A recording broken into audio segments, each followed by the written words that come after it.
Shalom, shalom, Israel. Hope everybody doing all right this afternoon. It's 3:36, and this is just on my mind. Wanted to bring out this information. This is proof that the black people are the real Jews. We already know we can go to so many scriptures to prove this, but I'm gonna bring out some proof from the other side just to solidify this thing, man. To prove that these people that's calling themselves Jewish, I call them the Ish people, that they are not the real Jews of the Bible. And we're going to prove that today. So, first of all, I want to go to Matthew chapter 22 and verse 15. Because Christ was dealing with people.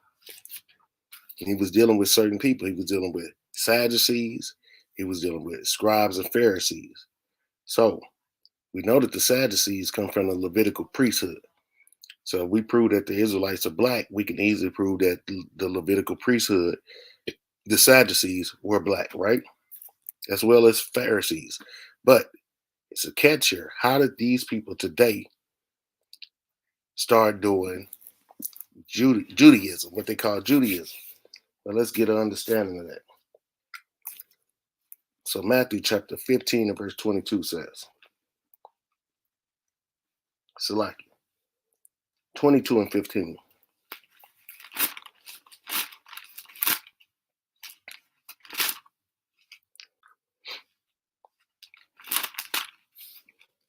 And it reads, Then went the Pharisees and took counsel how they might entangle him in his talk. And they sent out unto him their disciples with the Herodians, saying, Master, we know that thou art true, and teachest the way of God in truth. Neither carest thou for any man, for thou regardest not the person of men. So the part that I want you to latch on to, the Pharisees sent out their disciples with the Herodians. Who were the Herodians?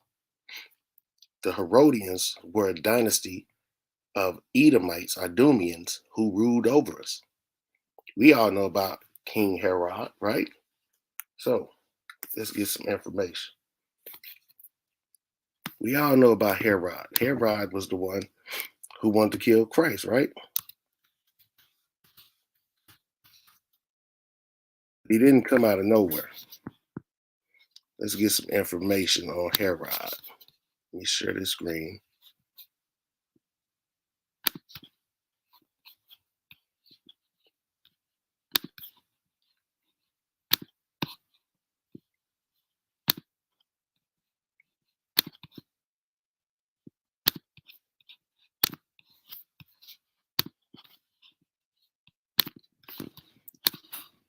Now, if you go pull up Antipater, the Idumean, right?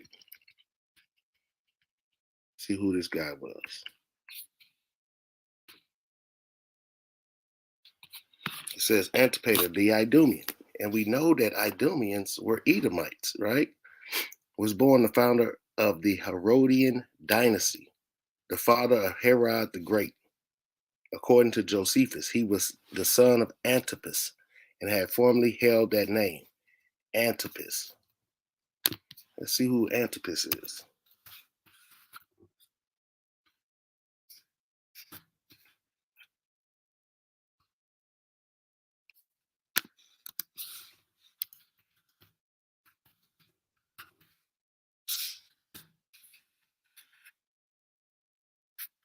I'll bring you back to Antipater. So Antipas was the father. Look over here. Edom,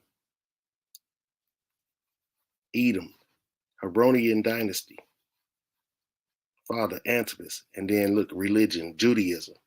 So how did they religion be Judaism before Judaism was even created? Let's see how. Because Antipater was the founder of the Herodian dynasty. Herod was his son, right? Let's remove that. Let's go to Matthew chapter 2 and verse 1. Let's just get a little information on them.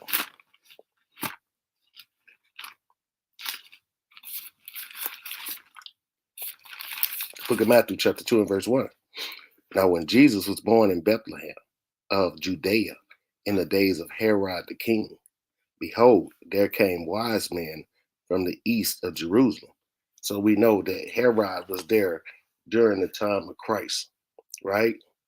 So this Herodian dynasty is very important. But we know that this Herodian dynasty were Idumeans. So why did the Herodians, come in Matthew 22 and 15 with the Pharisees, disciples of Pharisees?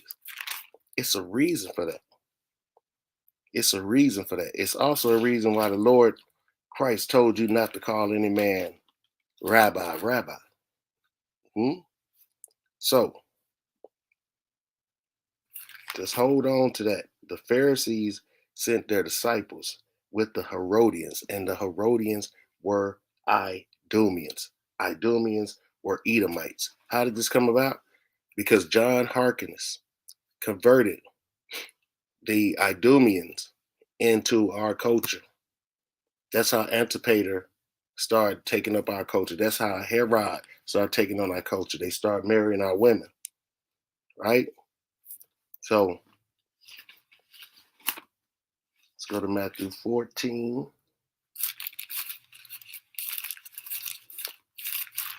Now let me show you how significant the Herodians were. So we know that Herod the first tried to kill Christ, right? Let's get some more on that. Let's go to Matthew 2 and verse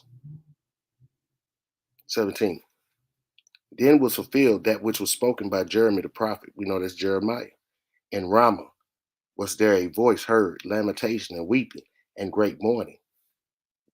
Rachel weeping for her children, and would not be comforted because they are not.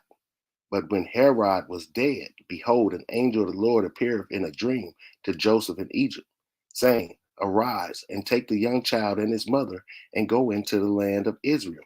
But first, remember, they went into where? They went into Egypt. Christ fled from Herod into Egypt, him and his father and his mother. Who lived in Egypt? Who were the Egyptians at the time? They were black. So it says, saying, Arise and take the young child and his mother and go into the land of Israel, for they are dead. For they are dead which sought the young child's life. And he arose and took the young child and his mother and came into the land of Israel. But when he heard that Archelaus did reign in Judea, where? In Judea, in the room of his father Herod, so this was his son who took his place, he was afraid to go thither.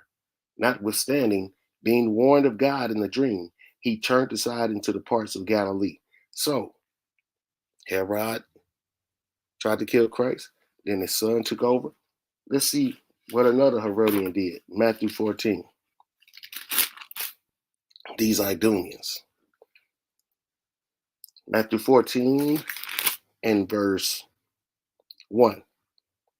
At that time, Herod the Tetrarch, this is another Herod, see, it was a dynasty, heard the fame of Jesus and said unto his servants, This is John the Baptist. He is risen from the dead, and therefore mighty works do shew forth themselves in him.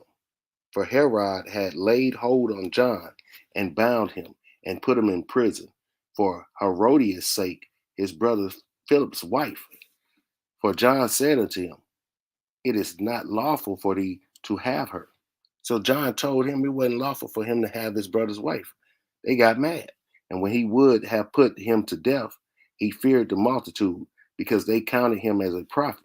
But when Herod's birthday was kept, the daughter of Herodias danced before him and pleased Herod.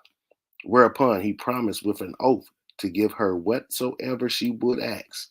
And she, being before instructed of her mother, said, Give me here John Baptist's head in a charger. And the king was sorry. Nevertheless, for the oath's sake, them which sat with him at meat, he commanded it to be given her.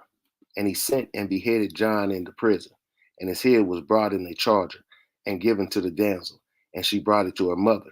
And his disciples came and took up the body and buried it and went and told Jesus, Yahushua. So They were killing us. When these Idumeans, these Edomites got in control, they were killing us. They was not on our part. And the reason why I'm showing you this, that they were not on our part, so we can see how we got to this point. Because they were working with the Romans. They were also working with the Pharisees. And the Pharisees did what? They believed in the Talmud.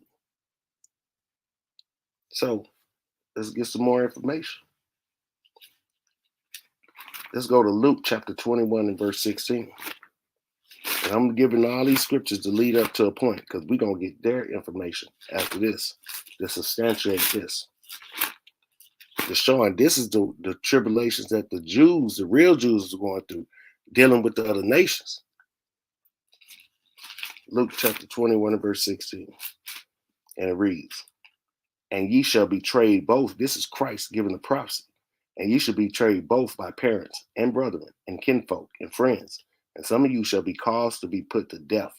And ye shall be hated of all men for my sake. But there shall not an hair of your head perish. And your patience possesses ye your souls. And when ye shall see Jerusalem compassed with armies, then know that the desolation thereof is not.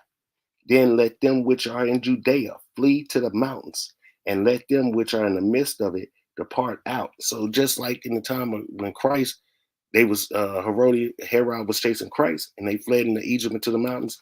He's telling them to do the same thing, the real Jews, because Jerusalem is about to be compassed with armies.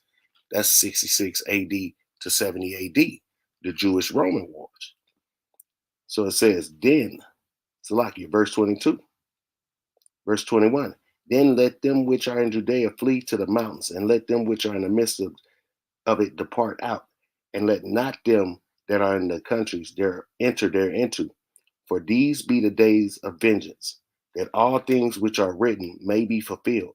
But woe unto them that are with child, and to them that give suck in those days. For there shall be a great distress in the land, and wrath upon this people. Here's the point.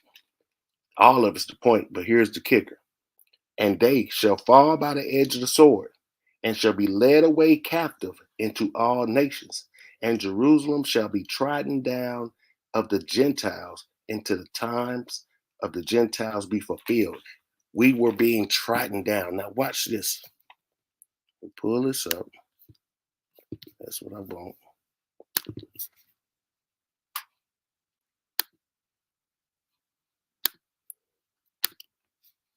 Share screen. So if you go to Wikipedia, right, and you put in, this is the part that I want. No, hold on. Salakia. Let me pull up the right screen.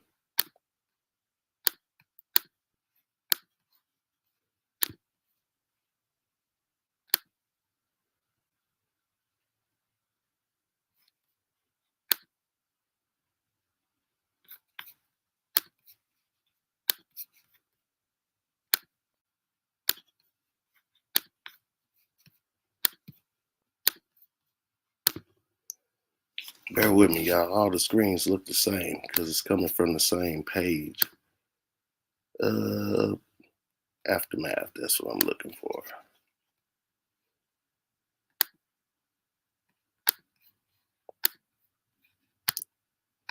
Salakia. I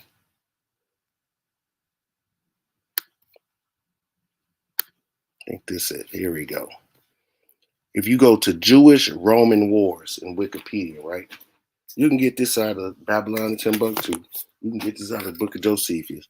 But this is going into the Jewish Roman Wars. Now it says in the aftermath part, due to the first Jewish Roman War, the destruction of the Second Temple assured in a major time of dramatic reformation in the religion. This is not what I want. Salakia. Well, let me try it. Let me just roll up here. Try to have it right where I wanted it.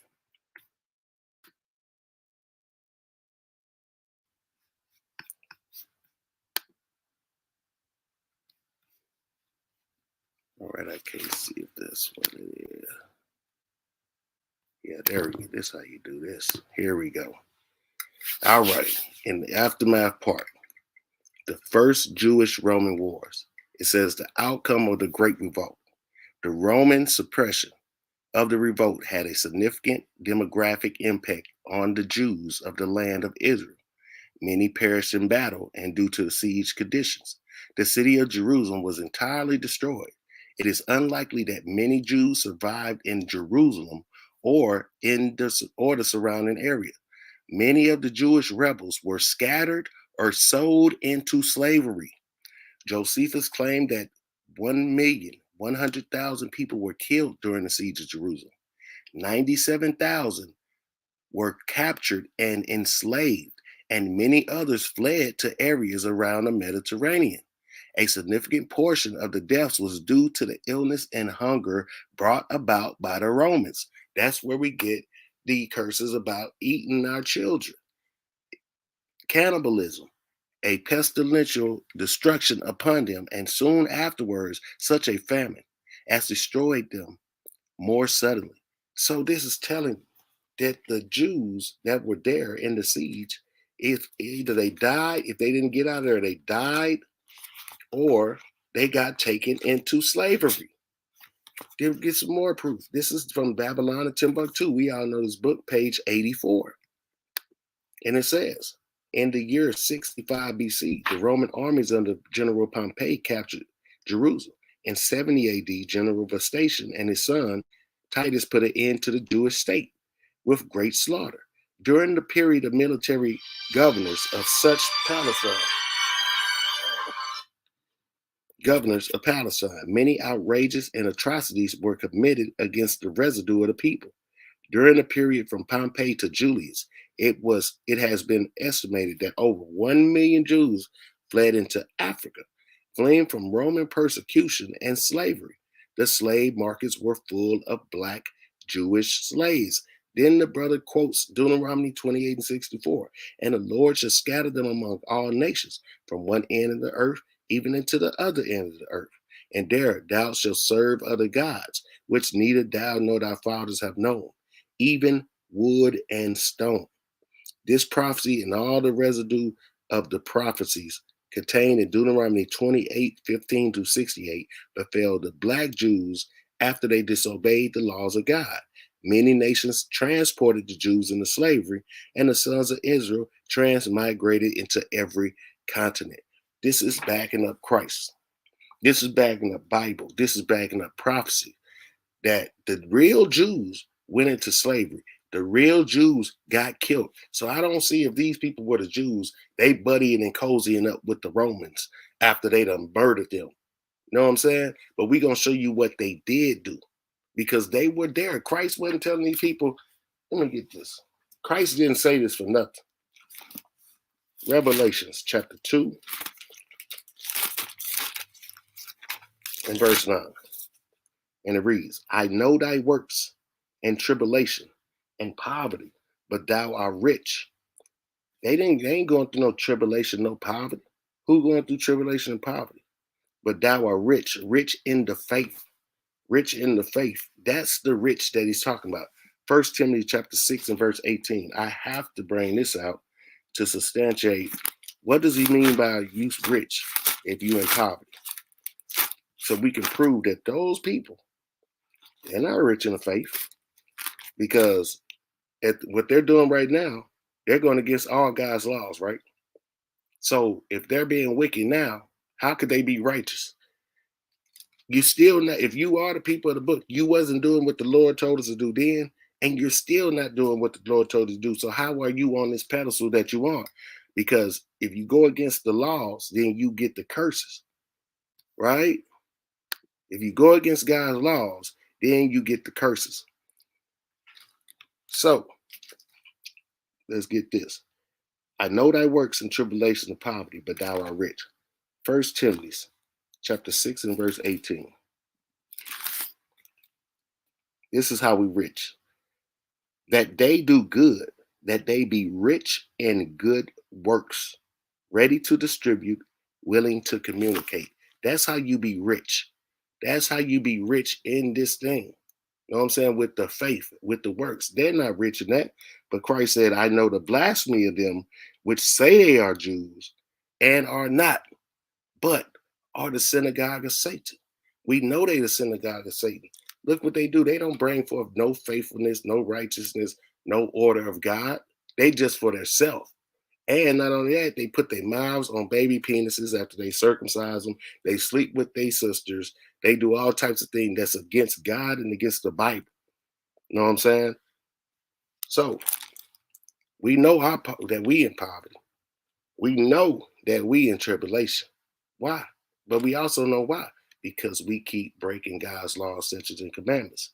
So I just wanted to establish that in 70 AD, the real Jews were getting slaughtered or going into slavery. So this is what I wanted to bring out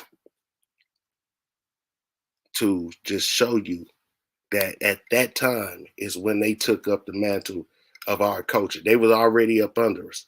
That's why the Lord said this in Deuteronomy 28 and verse 43. The stranger that is within thee shall get up above thee very high. We know that they was right there with us. We know that they got very high above us because Herod, the Herodian dynasty, took over Judea. It says, and thou should come down very low. We know that that happened because we went into slavery. He shall lend to thee, and thou should not lend to him. Who is lending to who? We can't lend anybody anything. We can't lend the white man nothing. They're lending all the money to everybody. They're the one lending the money to us.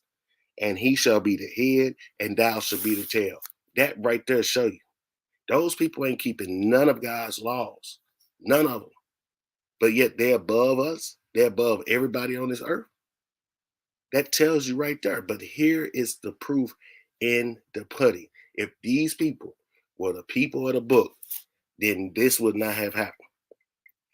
This is of the Jewish Roman wars, the aftermath, due to the first Jewish Roman war, the destruction of the Second Temple, assured in a major time of dramatic reformation and religious leadership, causing the face of Judaism to change. The Second Temple served as a decentralized location from which the ruling groups, Sadducees and the Pharisees, maintained Judaism, with reveling, with rivaling Essenists and Zealots being largely in opposition. With the destruction of the temple, the major ruling group lost their power. So at the destruction of the temple, 66 AD to 70 AD, the Sadducees lost their power. The Sadducees, who were the priests, who were the Levites, directly lost their localized power source and were rendered obsolete. So boom, that's moving them out the way, right? Due to this, only one group was left with all the power, the Pharisees. Why was that? Who was with the Pharisees? Who was with the Pharisees? The Herodians, who were the rabbinic group. So rabbis started with the Pharisees. Now watch this. Rabbinic power did not derive from the temple or from military prowess, but spread to different communities through the synagogues. Who was the synagogue of Satan? We were worshipped in temples. This changed the way Judaism was practiced on a daily basis. See, right there, at the downfall of the black Jews was the uprise of the white Jewish people. The rabbinic power did not, Salakia. This changed the way Judaism was practiced on a daily basis, included changing from sacrificing animals to praying in order to worship God. Rabbinic Judaism became a religion centralized around synagogues. And the Jews themselves dispersed throughout the Roman world and beyond. What did it tell you? We didn't just choose to disperse. They act like we just chose to leave Israel to go around the Roman world. No, we were forced. But why was they still there? With the destruction of Jerusalem, important centers of Jewish culture developed in the area of Galilee and in Babylonia and work on the Talmud continued in these locations. And this is what I want y'all to know. The Talmud goes against Christ. That's why they was the scribes was there with them when they was going against Christ. They was writing it down. They was opposition to Christ, writing it down. That's why the scribes were with them. They was writing in his Talmud.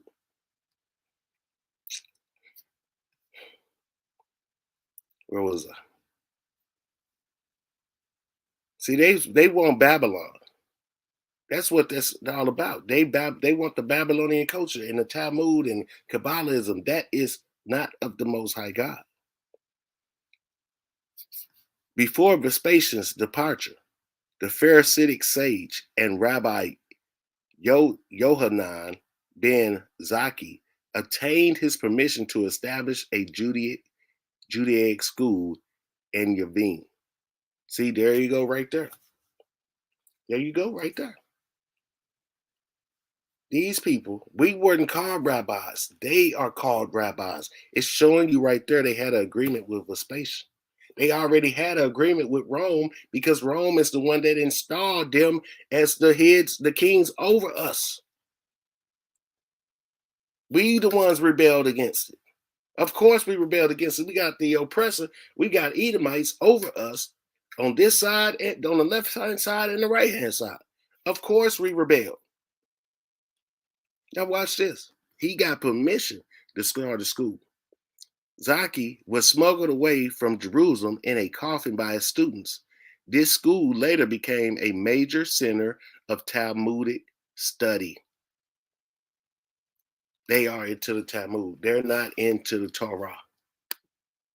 They're not into that. Now watch this. All this is on Wikipedia. The rise of the rabbis. It's like the rise of the empire. The vocation of rabbi was founded by Rabbi Gamaliel, a Pharisee. Come on, man. They telling you. The Pharisees, I've been telling people, those Edomites, those Idumeans, were hanging with the Pharisees because those Pharisees was into the Talmud. At the destruction of Jerusalem, they just picked up the mantle and ran with it. But the vocation relationship to the Pharisees is debated. In any case, why is it debated? It's sitting right here in the Bible. It's in the Bible. In any case, scholars agree that the rabbis replaced the high priest role in Jewish society after 70 AD. When? After 70 AD. They were already coming against us during the time that Christ was here. They just succeeded after the siege of Jerusalem. The destruction of the Second Temple in 70 CE marked a turning point in Jewish history. It sure did. In the absence of the temple, the synagogue became the center of Jewish life. Why? Because we use the temple and they use the synagogue. And that's why Christ said that these Jews, which say they are Jews and are not, but are the synagogue of Satan. He was telling us right then. He was telling us right then. When the temple was destroyed, Judaism responded by more devoted observance of the commandments of the Torah. How is that? The synagogues replaced the temple as a central meeting place, and the rabbis replaced the high priest as Jewish community leaders. Because of the rabbis' dominance after 70 CE, the era is called the Rabbinic period. The rabbis filled the void of Jewish leadership in the aftermath of the Great Revolt, and through their lectures and teachings, helped Judaism adapt in the absence of the temples. You see this? I almost started cussing. All they did was Edomites got together and took over. Let me get this right here. Let me get this right here. Watch this.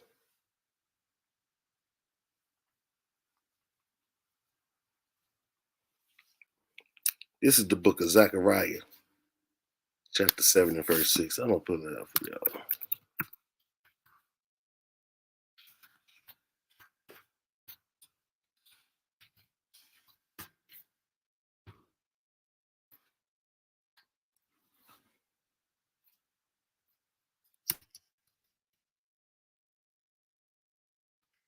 Like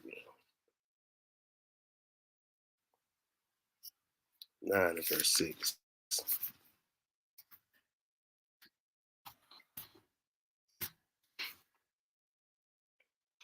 Zechariah chapter 9 and verse 6. And a bastard shall dwell in Ashdod, and I will cut off the pride of the Philistines. Right now, you got a bastard dwelling in Ashdod, man. A bastard is dwelling in Ashdod.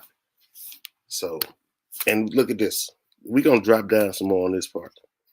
It say the Jewish-Roman wars had a dramatic impact on the Jews, turning them from a major population in the Eastern Mediterranean into a scattered and persecuted minority. Come on, who is that?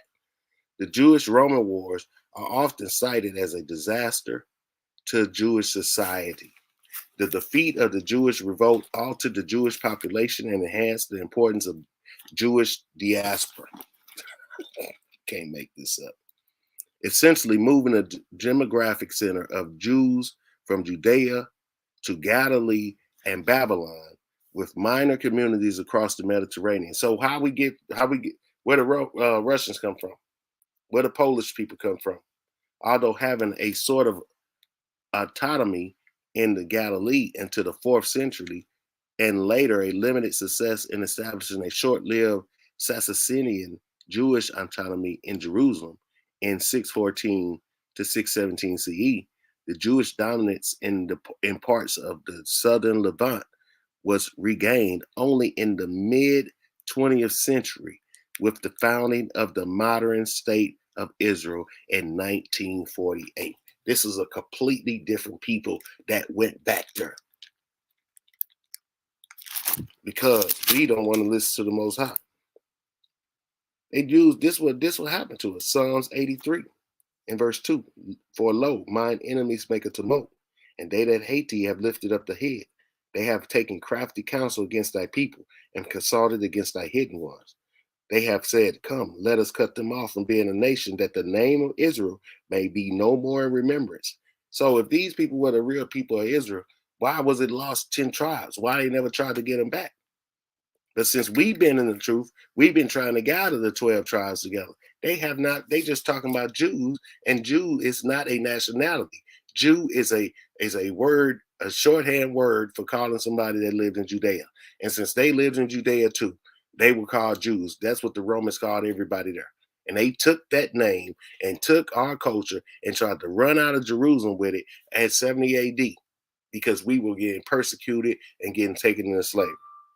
And it said, let us cut them off from being a nation, that the name of Israel may be no more in remembrance. For they have consulted together with one consent. They are confederate against us, against thee, the tabernacles of Edom, the Ishmaelites, the Moabites, the Hagarenes, the Gebal, and Ammon, and the Amalek, and the Philistines with the inheritance of Tyre. Ashur also is joined with them. They have Hoppin, the children of Lot, Salah. All of these nations have been against us, still to this day. Still to this day. So this is not a game. This is not a joke. This is real life. That's why these people is coming at us the way they are. How you gonna label us a hate group? Because we just now finding out who we are. But the whole world hates us. That's why Christ said, if the world hates you, know that it hated me first. So yes, Jews were living in different parts of Africa before 70 AD. We always been everywhere. We got taken into slavery several times. You know what I'm saying? We've been getting scattered because we've been going against the Most High.